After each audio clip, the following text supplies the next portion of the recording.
Next is Elon Musk, techno king of Tesla and chief engineer of SpaceX. And finally, Jack Dorsey, CEO of Square and CEO of Twitter. So we have a lot to talk about today. So let's get to the talk and get right to it. I'm going to start off by asking each of you a question, which is, what's shaped and influenced your views on Bitcoin? And let's start with Kathy.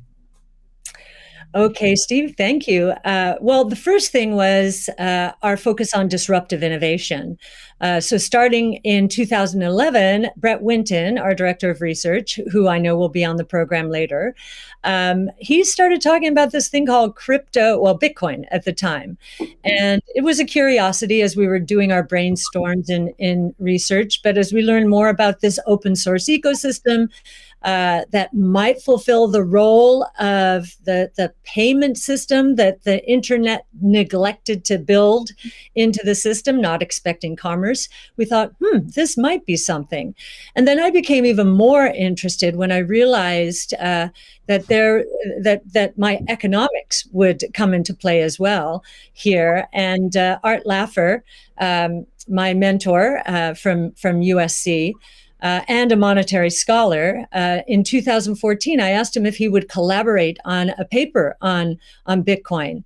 And he was a bit of a naysayer at first, but agreed to read the paper. He read the paper, tore it up, and from an economics point of view, really wanted to understand this. And he said, I think you got something here. This is a rules-based monetary system. I've been waiting for this for my entire career. So the combination of disruptive innovation generally, economics on top of that, and the huge misunderstanding out there as to what this is, that was intriguing and launched our research effort. Thank you. Elon, what's influenced your views on Bitcoin? Well, I've thought about money for quite a while, obviously since the PayPal days. And then the companies that preceded that, X.com, which I created, and Confinity, which Peter Thiel, Max Levchin, Luke Howry, and others created.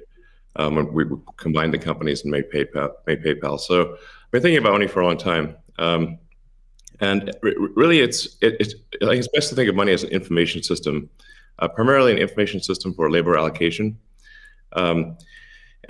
For practical purposes, it exists in a series of heterogeneous databases, like very different databases in bank mainframes around the world.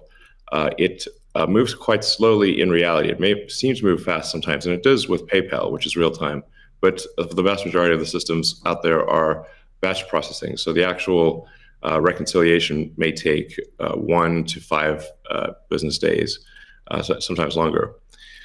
And you have the ACH system, which is ancient and still in operation, which allows transfers effectively like a check would be an ACH transfer, but it's not secure. And you've got the credit card systems, which are also not secure. It would be like handing your username and password to a stranger in a restaurant if you buy a meal. So there's definitely an opportunity for something that is better from an information theory standpoint. So and there you can think of it like data on a network. I think is the way to view it. What has the most throughput? What has the least error? What drops the fewest packets? Fraud, for example, being a source of error, and government interference in currencies being a source of error. But it's fundamentally an information system. So I think it makes sense to support something that improves the quality of information with which we conduct the economy.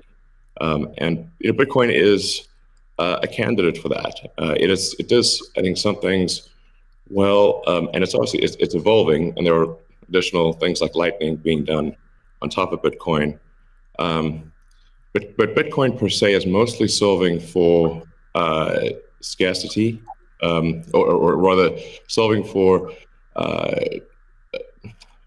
essentially having no throat to choke, decentralized. So there's no one who can be coerced in any way. to empty their Bitcoin account. Well, I guess they could technically, but on an individual basis, but the system as a whole cannot. And it has an open ledger, which is also quite good. But transaction volume is low. Transaction cost is high, and usability for the average person is not yet very good. But it has a lot of potential. And I should say that, like, I'm not, and I apologize for taking a long time, but there certainly is a lot to say. In general, I'm a supporter of Bitcoin and the idea of cryptocurrency in general. But as I've said publicly, we do need to watch out for crypto taking, especially Bitcoin, using proof of work to maybe use energy that's maybe a bit too much and not necessarily good for the environment. So, but on balance, I support Bitcoin, and I'm not an investor. The only publicly traded stock I own is Tesla, and the only significant thing I own outside of Tesla is my SpaceX stock that helped create both companies. So, but apart from that, I do own Bitcoin, and Tesla owns Bitcoin, SpaceX owns Bitcoin, and I do personally own a bit of Ethereum and Dogecoin, of course. So. Okay, great, thank you. And we'll get into some of those issues in more depth as well. Jack, how about you? What shaped your views of Bitcoin? The network and the community. It's deeply principled. It's weird as hell. It's always evolving, and it just reminded me of the internet when I was a kid. And I encountered alt cypherpunks when I was fairly young, and this was a topic of discussion for years. I didn't touch it until 2008 when we started Square.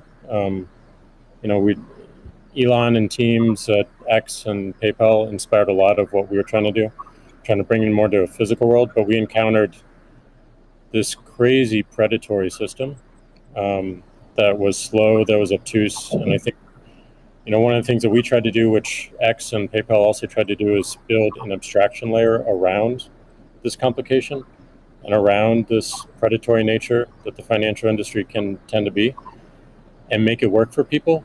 But when I saw Bitcoin in 2009, you see a chance to replace the whole foundation.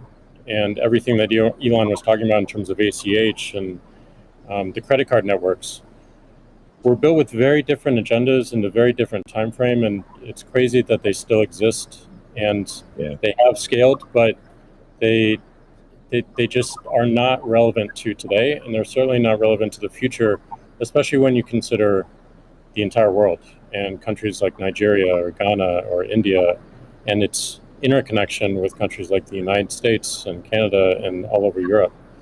So what really drove my thinking and drives my passion around it is, like, if the internet gets a chance to get a native currency, what will that be?